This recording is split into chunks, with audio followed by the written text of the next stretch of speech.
Hello, and welcome to this week's episode of Views of an Outsider. It's time to put power in its place. Lies and abuses.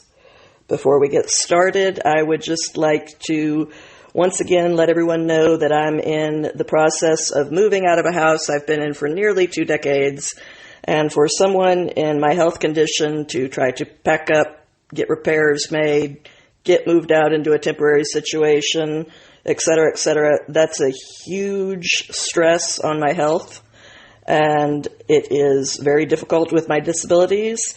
So I absolutely love my podcast and deeply appreciate each one of my listeners.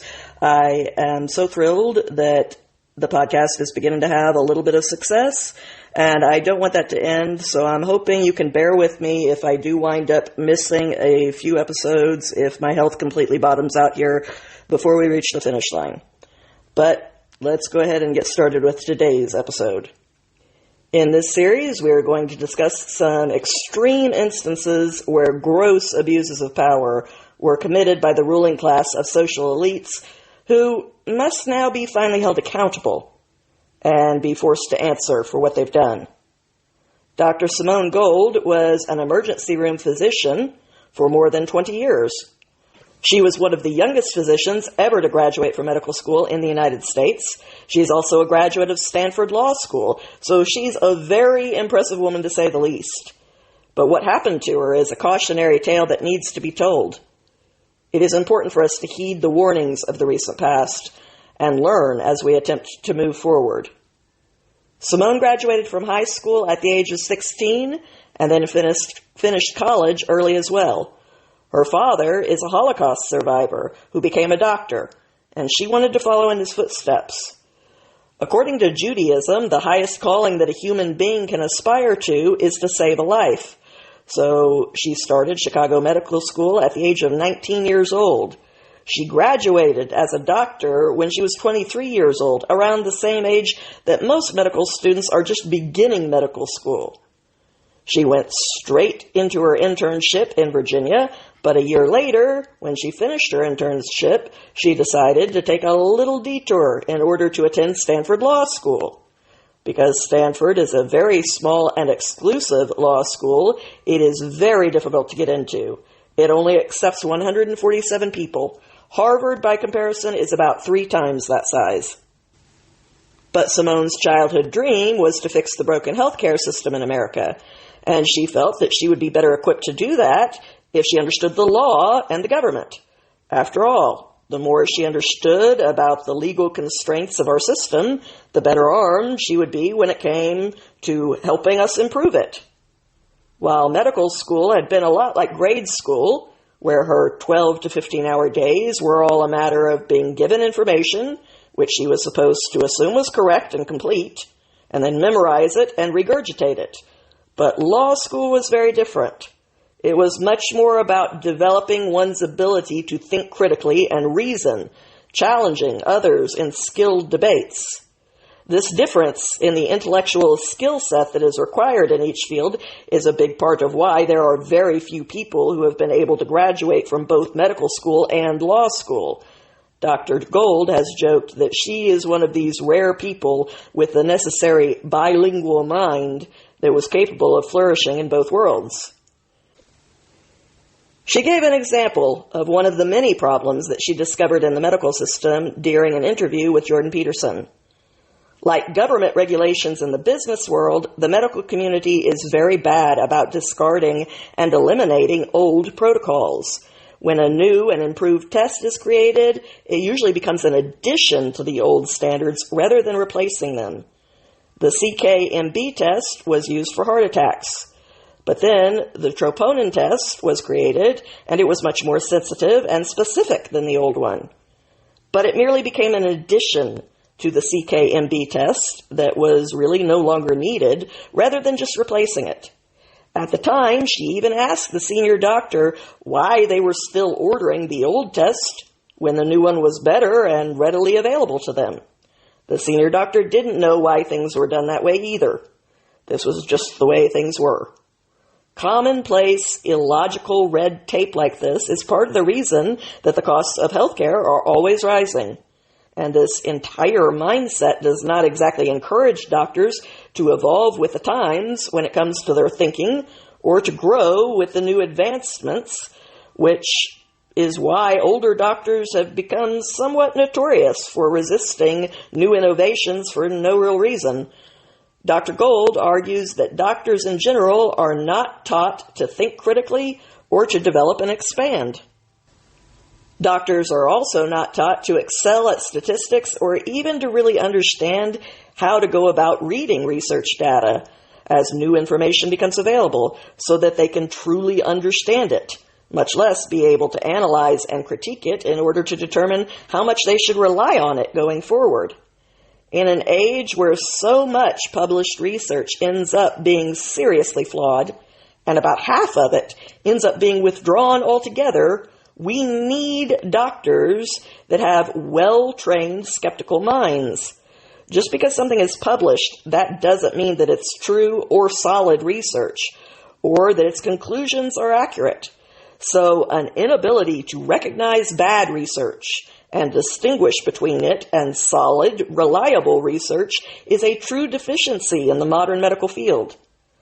Unlike many of her peers, Dr. Gold learned to think critically in law school.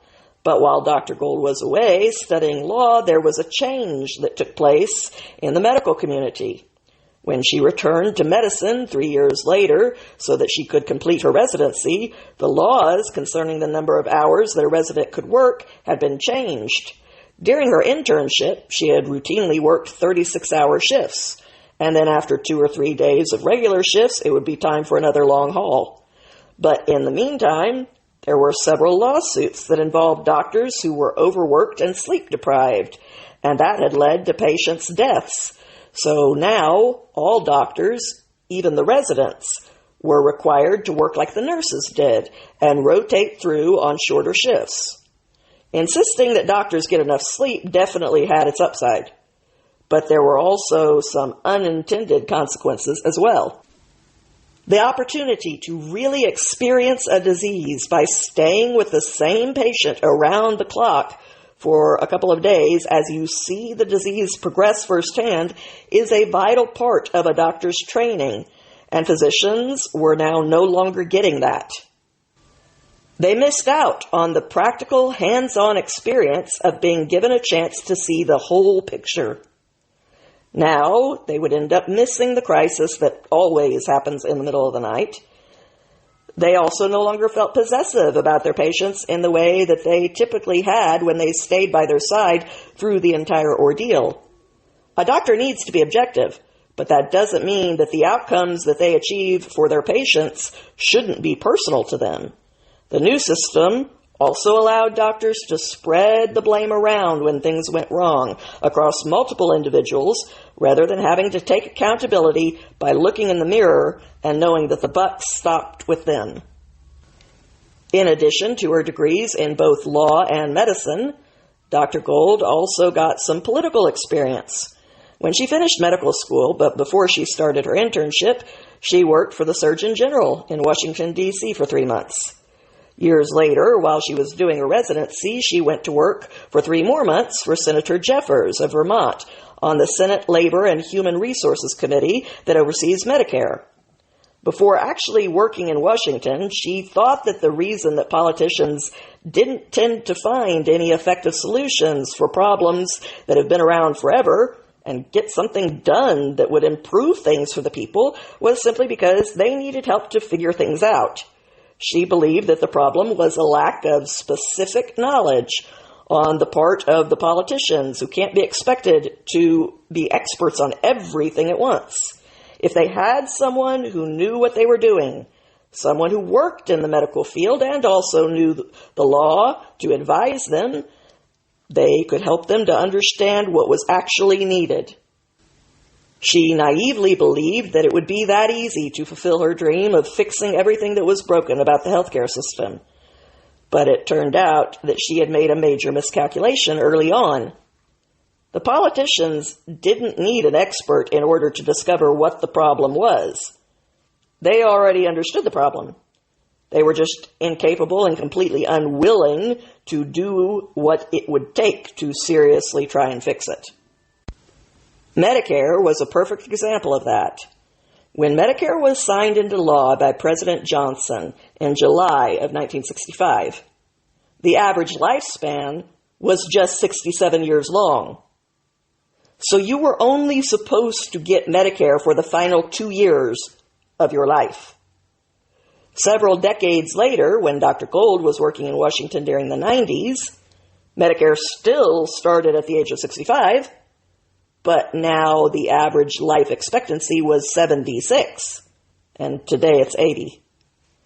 There is a big difference between the amount of money that it takes to pay the medical expenses for the last 2 years of someone's life and what it takes to pay for nearly 6 times that length of time, because you're paying for 11 years worth of medical expenses. And now we're trying to cover all of the medical expenses for the last 2 decades of our citizens' lives. Given the numbers and the threat that Medicare will go bankrupt in a few more years, leaving everyone completely stranded, along with the fact that nowadays people are still healthy and vigorous when they're 65, which was not true when Medicare was created, people are going to have to get used to the idea that there is no other option besides shifting into a more updated system that is more comparable to Medicare's original intent. Even in the 90s, most of the people in Washington knew the reality that needed to be faced. Every single advocacy group that Dr. Gold spoke to was in favor of raising the age that Medicare started by just 2 years, from 65 to 67. According to her, Naders Raiders, along with the American Heart Association, the American Medical Association, and 10 other groups were all on board. AARP was the only group who was against taking this first small step to address the problem. She was shocked to realize that the opinion of one group would decisively settle the whole thing. But then she was told that AARP was the most powerful lobbying association in D.C., so if they opposed this, the idea was dead. That was when she gave up on trying to fix the political system. It didn't want to be fixed. If you want to know what any system or department actually does, then don't look at its name. Look at what it spends its time, and most of all, its money on. That will tell you why it really exists and what its function really is. By that definition, there is no system that is ever what it claims to be. For example, take the National Institute of Health that passed out NIH grants, which officially are supposed to go to scientific research. If the majority of the money in those grants, 60% of the grant, is spent on administrative costs, then their priority and the main reason for their existence is definitionally really to employ and pay administrators, not to put out scientific research. Likewise, politicians are supposed to work for the people, but if they dare not cross the lobbyists, and those are the people who get all of their time and attention, then they actually work for the lobbyists, not for us. If they spend 28 hours a week doing fundraising for their party, more time than they actually spend doing what we consider to be their job, then based off the priorities that are seen in the way that they spend the resource of their time, they work for the donors. Discouraged by the dead end that she had come up against in D.C., Dr. Gold returned to the life of a physician. She abandoned her big dreams in favor of the good that she could do in the lives of her patients. During this time, she also got married and became a mother. And by the way, she's not an anti-vaxxer. Her own kids have all of their shots. She also frequently did administrative work, setting up improved systems for the hospitals where she worked. She was particularly devoted to helping underserved communities, and she did a lot of her work in Inglewood, California. She said, quote, "The world has told us medicine is too complicated. Medicine needs an intermediary. The patient can't understand medicine. Even Trump during COVID couldn't understand. He sort of left it to the experts. I'm done with that. A person can make their own medical decisions with the advice of a smart consultant, exactly like they do when they buy a house, when they fill out their tax forms, when they see a lawyer or accountant. There is nothing magical and so black box that a patient can't understand. I'm an emergency physician. I could explain any disease to a person, either the 2 to 3 minute version or the 15-minute version. 100% of diseases can be explained in 3 minutes or 15 minutes. It can be done. As someone who was raised from early on in my childhood, having to navigate the healthcare system and my own health issues, which were complicated, along with the life and death healthcare problems of my immediate family members, I can tell you that the patient is the one who is in charge of their health care, because it is their life and their body, and they are the ones who will live with the consequences, not the doctor. A doctor is a necessary hired consultant whose expertise qualifies them to offer advice, which is what you're paying them for. That relationship was never meant to be one where the patient abandons all of their responsibilities to be informed to the doctor and instead blindly follows them as though they were infallible deities. I can assure you that they're not. And the trustworthy ones know that they aren't infallible or gods. They don't try to pretend otherwise. And that is how I knew that Anthony Fauci was not a quality doctor from the moment he displayed that infamous "I am the science" attitude of his. My higher than average experience with needing to be able to tell the good doctors from the bad ones in order to survive saved me from following a lot of bad advice from that man that would have probably proved very harmful to someone with my health conditions. Doctors lose all of the usefulness that they could otherwise have the moment that their patients no longer trust them. Dr. Gold, on the other hand, spent 20 years working as an ER doctor, during which time she never once had any complaints made against her.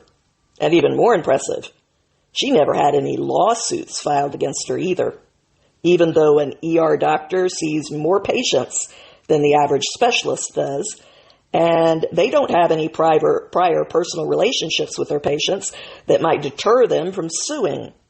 Plus, an emergency room doctor is dealing almost exclusively with high-risk situations where things have a much higher likelihood of going wrong, and that means that people look for someone to blame.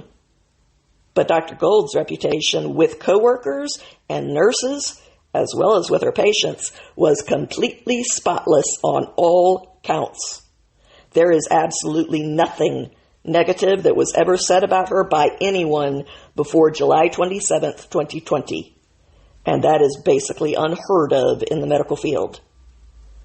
When the COVID controversies surrounding her did begin, many of her coworkers and nurses thought highly enough of her to put their own necks on the line and stand up for her, which also says a lot. 2014 was when the Ebola scare happened. The powers that be decided that any Ebola patients who arrived at LAX from West Africa should be sent to the poor inner-city hospital in Inglewood, where Dr. Gold worked.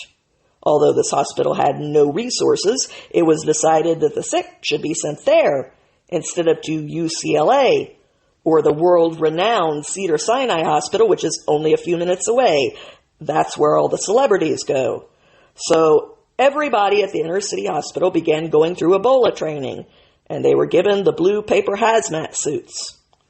Dr. Gold knew that these paper suits were completely useless when it came to protecting the staff from a disease like Ebola, so she asked the administrators why they were going through the charade of putting on this pointless show. She was angry that the politicians in D.C. had decided that the poor inner-city nurses, her co-workers, were expendable, as it would be them who were put at the most risk, given that they would have the most direct form of contact with the highly contagious patients. Why had it been decided that her nurses should be the ones who had to risk exposing themselves to the Ebola patients who thankfully never arrived? But that was not the last epidemic that would threaten Dr. Gold and her staff. A few years later, with the start of 2020, a new China virus emerged. Dr. Gold, like many ER doctors, was excited by a new challenge, and she was busy prepping in order to be as helpful as possible to her future patients. She studied everything that she could get her hands on, reading articles and discussing everything that she found in them with her peers. But most of them seemed to lack any real curiosity about any of the information. They hadn't been trained to think outside of the box, and now, when they needed to, they couldn't. They were just waiting to be told what to think and do, just like they had been trained to do in medical school. The world needed doctors who were trained to ask intelligent questions, people who knew how to systematically go through the research and find the answers. From the beginning, the literature was clear. It showed that hydroxychloroquine, a drug mainly used for malaria, worked on COVID-19. Quote, "The reason we knew it worked is because SARS-2 virus, which caused COVID-19, was 78% identical to SARS-1 virus. SARS-1 virus was 15 or 18 years earlier, and chloroquine fixed it. Chloroquine treated it. So very early on, scientists doing research in the labs discovered that hydroxychloroquine also stopped the SARS-2 virus. COVID-19 was caused by the SARS-2 virus. Everyone kept calling it the novel coronavirus. What was novel about it? It was 78% identical to SARS-1. So there was SARS-1 18 years earlier. So the SARS-1 respiratory virus, also from Asia, chloroquine was very helpful. And it worked. And there you go. So when SARS-2 came around, scientists in China, scientist Didier Raoult in France started studying hydroxychloroquine. And lo and behold, completely unsurprisingly, of course it worked against SARS-2. It worked against SARS-1, not a shock. 78% identical, end quote. These studies were out and known in the early months of 2020, well before the very first lockdowns occurred. But Dr. Gold was aware that early information can end up being wrong, even when it makes sense. So she cautiously waited with an open mind to see what came down the line. In the meantime, she took all of the extra precautions, like taking her hospital clothes off and washing before she came into the house, etc. It was always possible that maybe this virus was fundamentally different than most other viruses. Better to be safe than sorry. But the information that started to emerge soon after wasn't just a matter of taking some extra precautions. It contradicted Public Health 101. It contradicted the known behavior of viruses, all viruses. And as a doctor, she knew that something was really wrong here.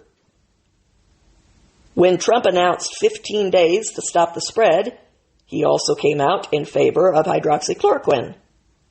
And that was when Dr. Gold really saw the whole world, medical and otherwise, turn completely upside down. She had been talking to her peers about hydroxychloroquine nonstop for 2 months by that point. And the response had always been the same, favorable, if somewhat disinterested. But her very first ER shift after Trump brought it up, and suddenly all of her peers were dead set against it, saying that they would never use hydroxychloroquine because it was suddenly terribly dangerous. She asked them where they were getting that opinion from. What had changed their mind? And they began to quote the news and what they had read on Facebook. The experts were just parroting the general public instead of the other way around. If a doctor gets their professional medical opinion from what they hear in a press conference, then how are they useful to their patients? Their patients might as well watch the news for themselves and then call it quits. Quote, "In real time, it was bizarre. People coming out against it. It's 70 years approved by the FDA. It's completely benign. Across the world, it's over the counter. Well, it turns out in America, to release the vaccine on an EUA, an emergency use authorization schedule, The prerequisite is that there's no other treatment available, end quote. If there was any other effective treatment available, they could not have released the vaccine on an accelerated emergency pace. They would have had to go through the usual trials and testing first. This meant that the option of treating COVID with hydroxychloroquine needed to be taken off the table. Quote, so starting in the middle of March 2020, it was like poison. People were scared. People were rejected. CVS, the chain pharmaceuticals, were instructing their pharmacists not to prescribe it. If a patient came in, the pharmacist would get a red box flashing on their screen to double, triple, quadruple check hydroxychloroquine safety. So pharmacists at the drugstore were being empowered to interfere with the practice of medicine, which in America is illegal. In America, a pharmacist is only allowed to dispense and to clarify mistakes or dosage, some kind of error, so they can clarify. They're specifically by law not allowed to interfere with the doctor's decision. All day long, that's all they did. So if you find yourself a doctor who would prescribe it, the pharmacist blocked it. The hatred on hydroxychloroquine was huge. The World Health Organization came out. It was unbelievable. This is when I really learned how bad the science was, end quote. Dr. Gold went on to explain that The Lancet is one of the top 3 medical journals in the world. It is extremely difficult to be published in such a prestigious journal. They have very rigorous standards, and getting through the committees that have to approve a paper for publication takes years. They have teams of prestigious researchers who comb through every potential paper, plus editorial boards, etc.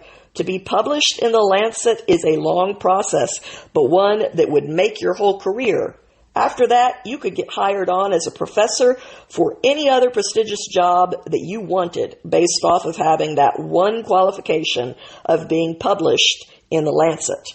Then The Lancet Journal published a paper on hydroxychloroquine saying that it was not only ineffective when it came to treating COVID, but that it was also unsafe. This Lancet study made headlines around the world, cementing everyone's opinion about using the scary drug that had been around for decades. But independent researchers took one look at this paper that was being cited by everyone and called foul. There was a lot that just didn't make any sense to someone who knew what to look for. The study claimed that it had tens of thousands of participants in hundreds of different hospitals across 5 continents. But people who were in the research field had never heard of this study, even though it was supposedly happening everywhere. They also couldn't figure out how the researchers would have been able to compile all of this information so quickly. They would have needed to collect the data from multiple locations in several different countries, each of which had their own set of red tape to get through, with patients whose charts would need to be translated from countless different languages. So a group of brave physicians published a public complaint online saying that none of this made any sense to them. That embarrassed the Lancet Journal, and they went to the authors of the research paper demanding to examine the evidence from their study. The problem was, there was none. So a couple of weeks after the paper was published, the Lancet had to retract it, something that was unheard of for a medical journal with the esteemed reputation of the Lancet. But as per usual, retractions don't make the headlines. The inaccurate headline that was based on the hoax study had caused the World Health Organization itself to shut down studies around the world that were trying to determine how effective hydroxychloroquine was when it came to treating COVID. And by the time the retraction came along a few weeks later, the studies had already been stopped, and they were not able to restart them. The results, when it came to public opinion and the opinion of the medical community, were permanent as well. They had heard the headlines that this was a dangerous drug, and that is what they now believed. Dr. Gold understood why the public would react this way, but she couldn't believe that her own peers were not doing any of their own research. They were basing their professional medical opinions off of the headlines in the news and even off of the gossip on social media platforms.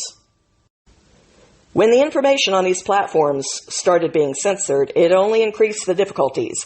Merely using the word hydroxychloroquine in a tweet or in a Facebook post would get you banned, regardless of the context. So it was impossible for doctors to discuss the available information.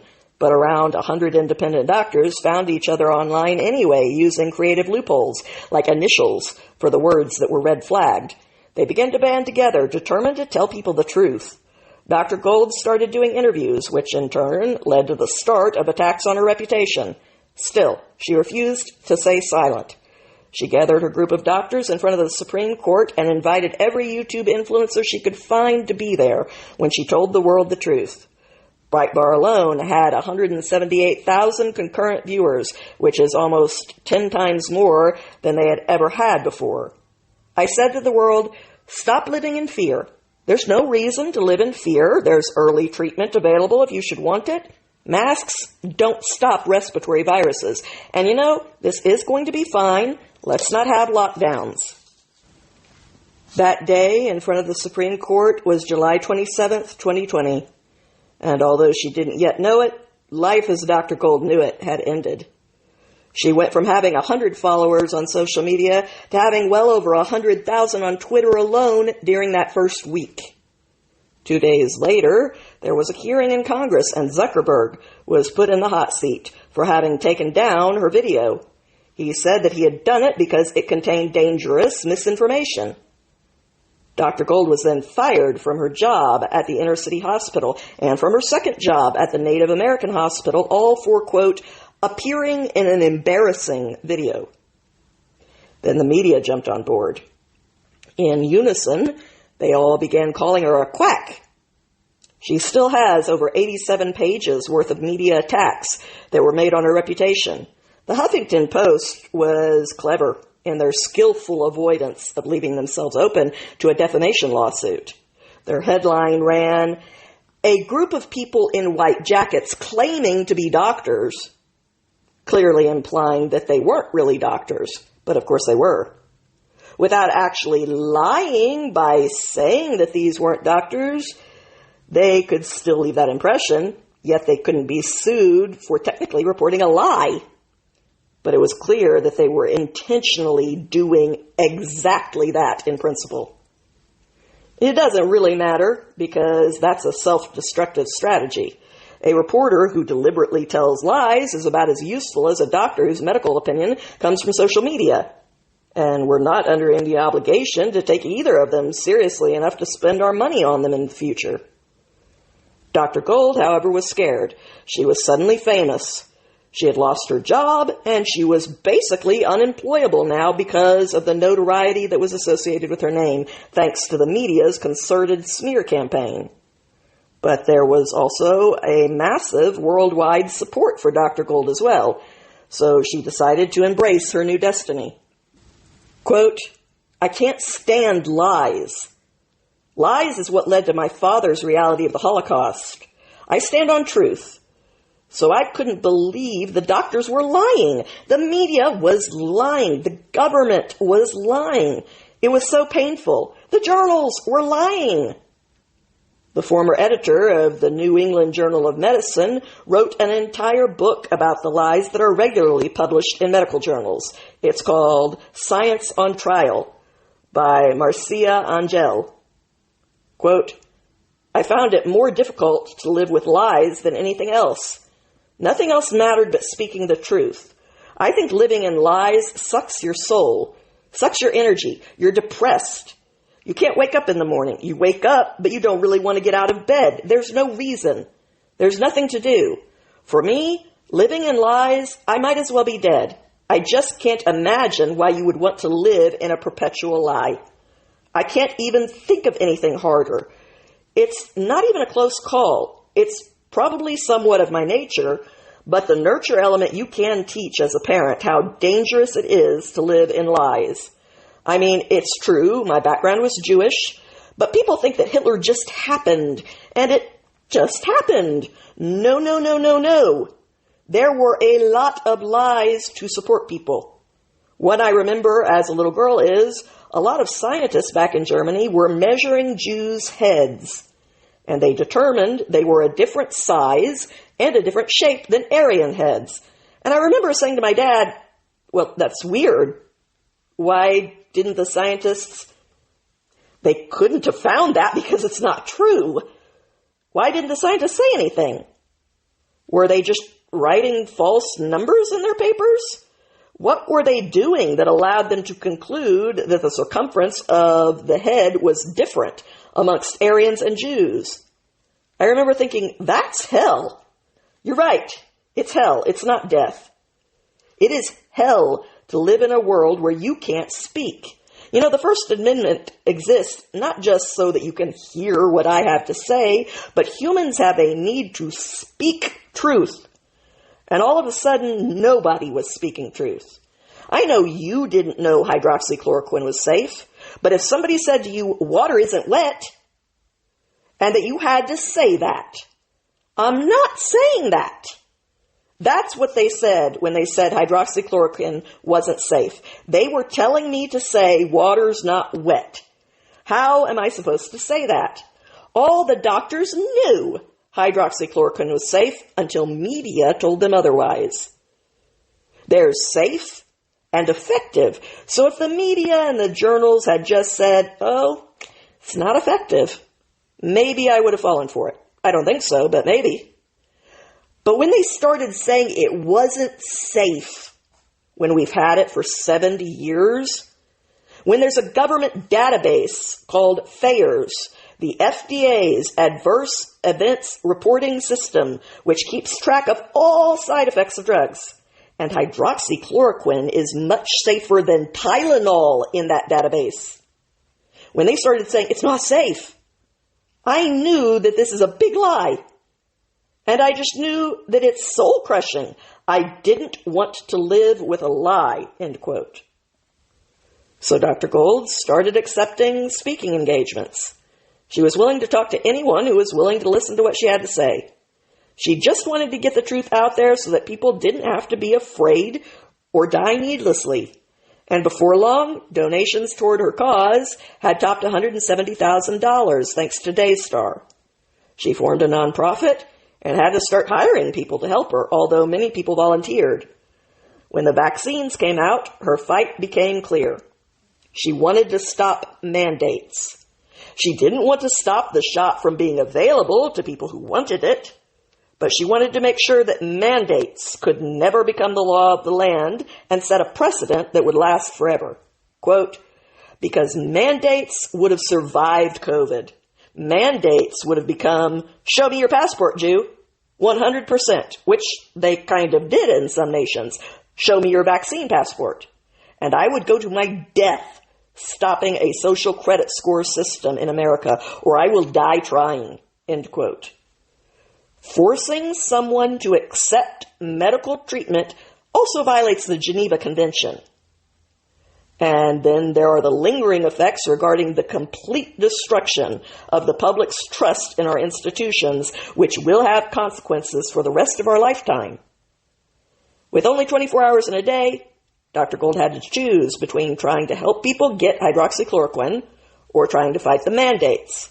But as far as she saw it, one was a temporary situation that had to do with a temporary problem, and one held the threat of the permanent loss of our constitutional freedoms. Her choice was clear. She filed several lawsuits. The first one came in May of 2021 to stop the push to vaccinate children. Quote, Public Health 101 says you don't inoculate in the middle of a respiratory pandemic. Public Health 101 never held that you inoculate everybody. It was always the high-risk group. And you let it kind of travel through the society, and the low-risk group, like the kids, kind of spread it, and maybe you inoculate grandma. Everything was thrown out the window. So the trust should be lost from the public health because they completely sold out the public.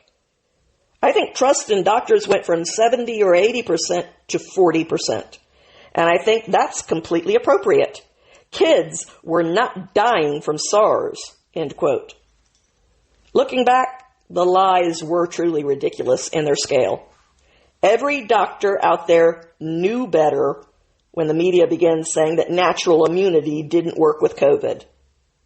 Then there was the fact that they were encouraging pregnant women to get the vaccine when they discouraged pregnant women from taking pretty much every medication or even doing things like eating sushi.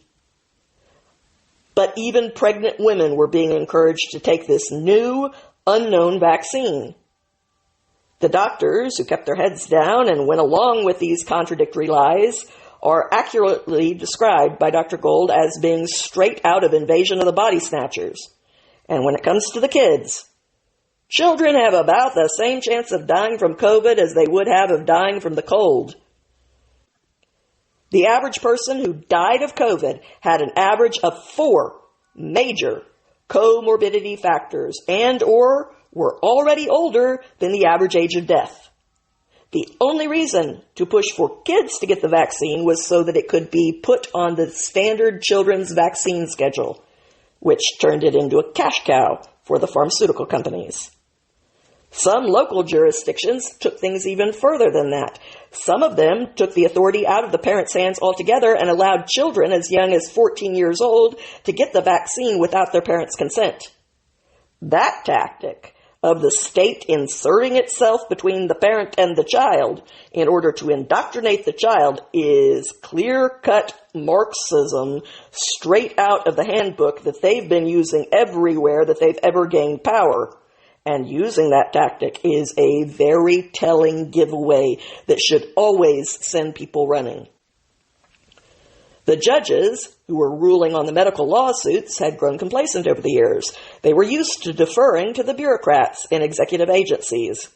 But as a result of what happened during COVID, we are now beginning to see steps taken to address the problems that were exposed. In June of 2024, the Supreme Court ruled that judges were giving too much undue deference to these executive branch agencies. They were rebuked for failing to do their duties. Delegating their authority to unelected bureaucrats was unconstitutional, and they must return to adjudicating cases fairly based on the law and take responsibility for their duties to issue their own rulings.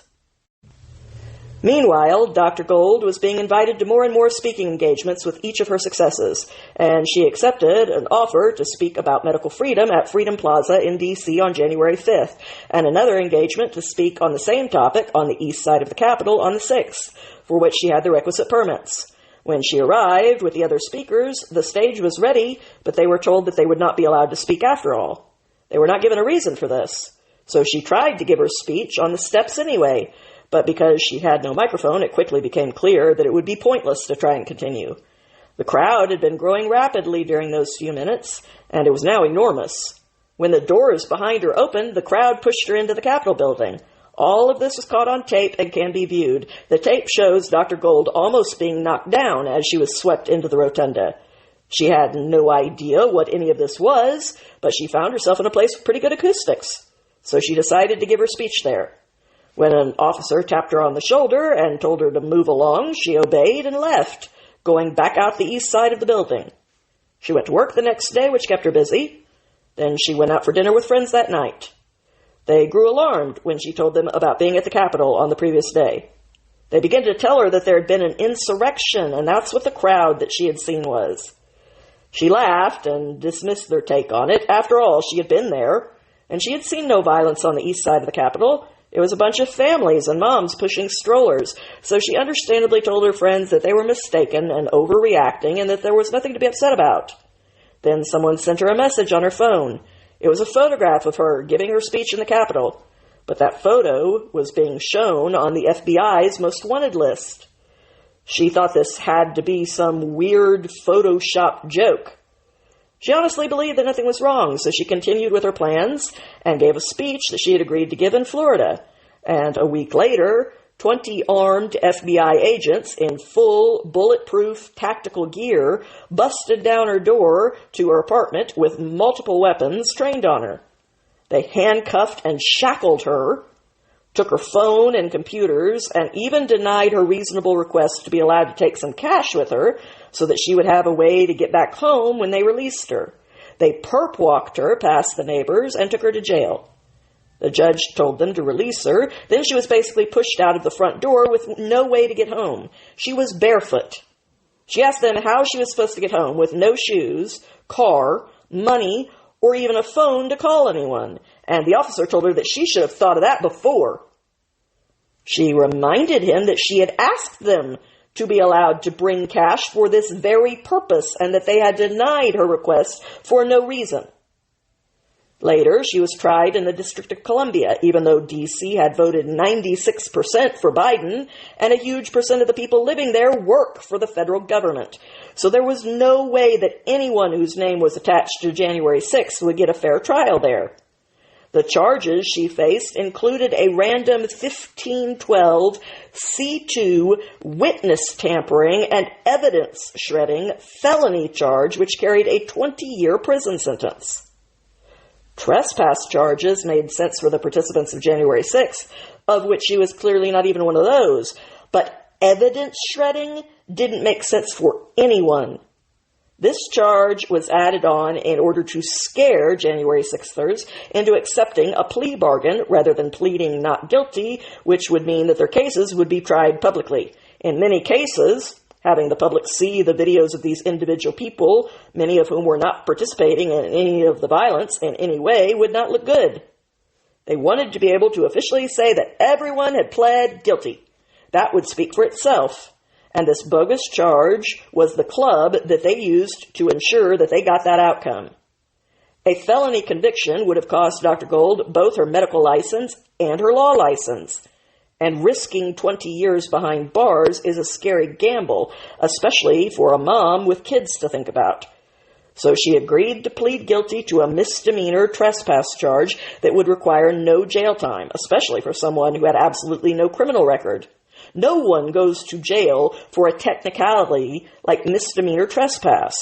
But Dr. Gold's judge was a man named Christopher Cooper, whom she had dated briefly years before at Stanford Law School. This, of course, was ample grounds for him to recuse himself in order to avoid any appearance of impropriety, as he is legally obligated to do. That is the standard. It doesn't just have to be improper. You're supposed to avoid even the appearance of impropriety. But he was smug enough to think that the rules didn't apply to him, so he didn't bother to recuse himself. And apparently he had a score to settle. His hatred for Dr. Gold, whether personal or related to his feelings about January 6th, was palpable. He maliciously sentenced her to 60 days in prison. And the prison bureau, instead of sending her to a simple camp, maliciously sent her to maximum. On top of that, for the first 8 days of her sentence, she was in a 6x10 cell in solitary. They said this was a precaution for COVID, but this was July of 2022 by this point. That's well after COVID. It was just a pretext. She couldn't process that this could really be happening to her. She uncharacteristically panicked, completely overwhelmed by the blatant weaponization of the justice system that she had always respected and thought that everyone considered to be too sacred to use it this way. Quote, "To watch the judicial system do wrong. I watched the judge not recuse himself. I watched the prosecutors lie. Remember, I read all of the evidence as a lawyer. I know the prosecutor lied. So I watched the doctors and the medical industrial complex collapse. I watched the legal system collapse. But in a paradoxical way, I think it energizes me. I know that there's a chance in America. I know that we're not living in China or North Korea. If I lived in China or North Korea, I would have folded up shop." She was forced to serve her time, but now she is out, and they didn't succeed in breaking her. She is continuing to fight for medical civil liberties, like fighting for physicians who have been punished by having their licenses pulled for exercising their right to free speech. She may be more skeptical these days than she used to be, but she is less fearful than ever before. After all, when you've actually experienced all of the things that you would normally be terrified of and survived them, what is there left to fear? For the rest of us, we would do well to be afraid of her story, but we should not let that fear silence us, for that is the surest way to turn your worst fears into reality and cause them to come true. We should be afraid of what the world could become if we allow these abuses of power to go unanswered. It is time for a reckoning. When societies compel doctors to lie to their patients, that is dangerous, and it defeats the purpose of having doctors in the first place, because you can't trust what they are telling you anymore. Compelling psychiatrists to affirm their patients' delusions is dangerous, and it defeats the purpose of going to a therapist because you can't trust that the guidance they are giving you is professional or solid. Compelling doctors to be silent, or even to actively deny the truth by telling you that your weight is not going to have health consequences, is dangerous, and it defeats the purpose of going to a doctor in the first place. If a doctor can't tell you the scientific truth, but is under a mandate to lie to you, these things are dangerous, and not just to the patient that is being seen that day and who wants to be lied to, but to everybody. What good is it to have doctors if you can't rely on them to voluntarily tell you the truth about what is wrong, or even worse, if they are forbidden from telling you the truth about something as important as your health, on which your life depends? These consequences affect us all, not just the overly fragile people who are willing to sacrifice everything, including their life, on the altar of avoiding 3 minutes worth of slightly hurt feelings. We have to push back against these people and demand that their fragility be their problem to solve. It is not okay for them to force us to bear the burden of the consequences of their preferences. Coping with their own fragility is their responsibility, not mine. If they are willing to accept that, then I will treat them with the same understanding and kindness that I try to extend to everyone. And I'm even willing to do anything that I can to help them overcome their own fragility. But if they do not accept that their fragility is their problem, if they insist on changes that will endanger everyone else in order to try and turn the world into some perfect bubble built on lies, while they drag us all down to the restrictions set by the weakest and most broken people among us, then we have no choice but to fight them. Doctors have to be able to be honest. More than that, they have to be incentivized to be honest. They should not be incentivized to be dishonest because their first thought is automatically about what the consequences might be if they are honest, and it's not what the patient wants to hear. So to anyone who is out there who is fighting to pressure doctors to put their focus on being inoffensive, as defined by the most sensitive person, so that they aren't hurt by any truth for any reason, gender, weight, etc. You are an enemy that I will fight to the death on this. Because when doctors are obligated to lie to their patients and to prioritize a patient's feelings over the truth concerning their health and well-being, people die. If those are the two options, and they are, then your overly sensitive feelings will just have to be hurt.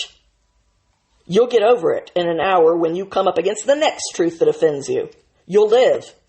That isn't true of someone who dies because their doctor lied to them in order to spare their feelings or to avoid a lawsuit. You do not get to force all of us to live with the dangers that are inherent in the ecosystem that your toxic fragility is creating for everyone. Our needs count too. And as someone with serious health problems, who has watched the people I love most in this world die, I can honestly say that I've had to accept some pretty brutal truths in my life. If I can do it, you can do it. And I'm sorry, but you do not get to make getting the answers I need for my complicated health conditions any more difficult than they already are. If you actually can't handle having a doctor that you probably see once a year say one thing that hurts your feelings, then don't go to one. Because the rest of us can handle it, and we need them to be honest more than you need them to be validating. That's what your friends are for, not your doctor. This entire culture of tolerating lies must be obliterated. Every lie has a cost, even the well-meant ones. Enough of these toxic ideas, like giving good grades to everyone whether they've earned them or not, so that everyone can feel good about themselves. Or doing away with honor rolls because that makes some students feel bad. Or let's make no distinction between the people who win in a competition like sports and the people who lose. These are all lies that incentivize people to stay where they are instead of working harder to achieve something real. Worst of all, these are lies about how the world itself really works, and they leave our children completely unprepared for reality. This extended infanthood, where we never tell our children the truth and patronize them with do-overs and extra turns and false kudos, it all breeds people that are so fragile that they end up getting crushed by the first breeze that blows by them. And that hardly qualifies as doing them a kindness. And if that was the only cost, it still wouldn't be worth it, but it's not. Because the lies spread and grow and multiply, and that does a lot of unanticipated damage, and the rest of us end up having to live in that damaged world of lies.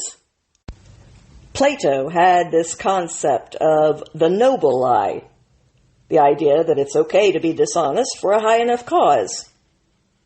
No disrespect to Plato, but every liar thinks that their cause qualifies.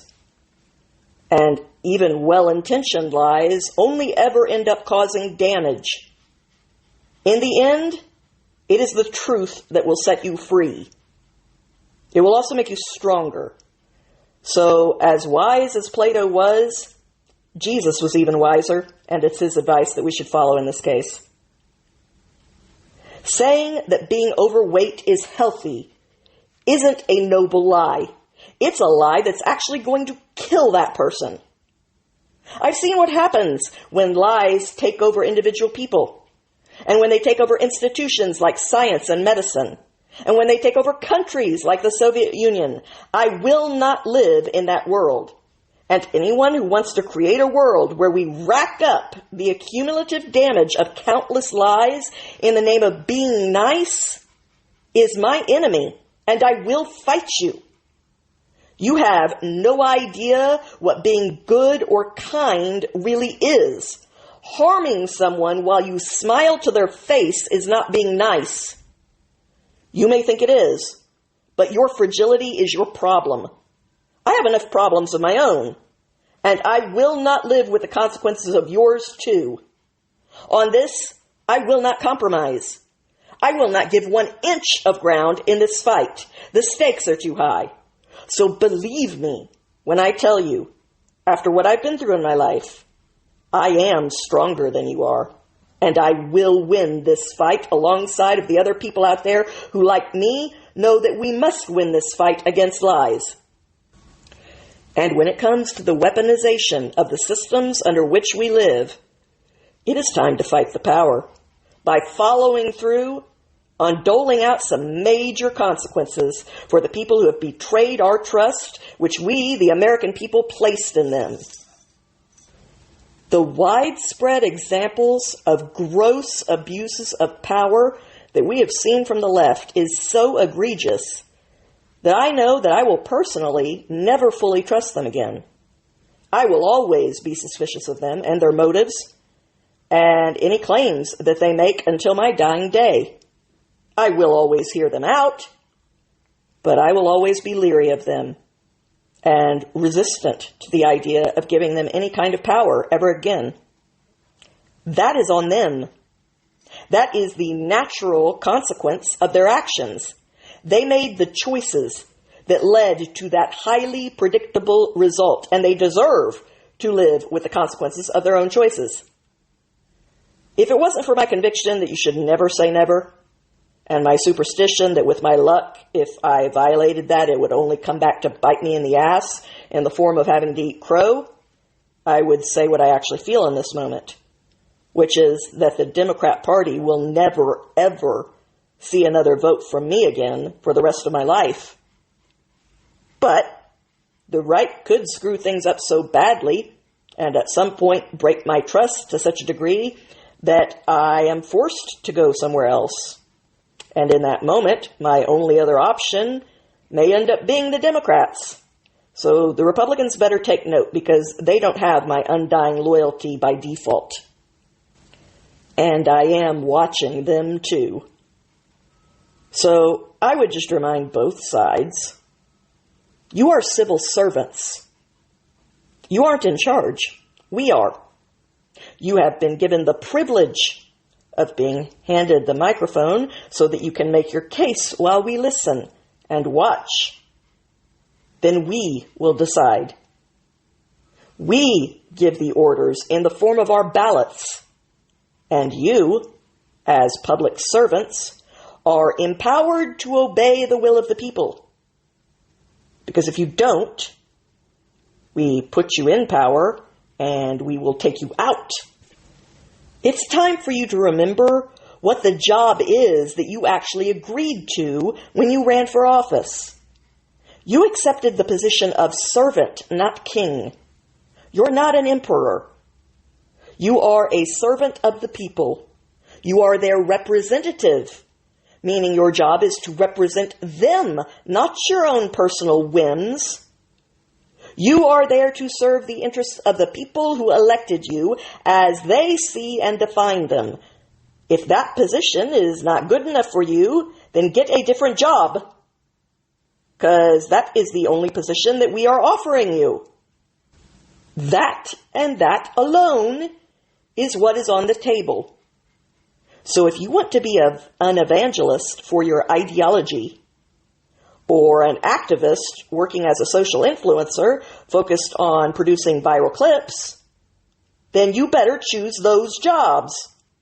Because if you accept the job of public servant and then try to pretend that it's the same thing as those other jobs while ignoring the responsibilities that you actually agreed to, then we are going to make you pay for that from now on. It's time for all of you to grow up and realize who you are and who you are not. You are not our dictators lording it over a bunch of subjects. And if you don't get that through your heads really quickly and keep that knowledge in mind on a permanent basis, then you're fired. You're unfit and you're unwelcome in any position that involves having any authority. We've had enough.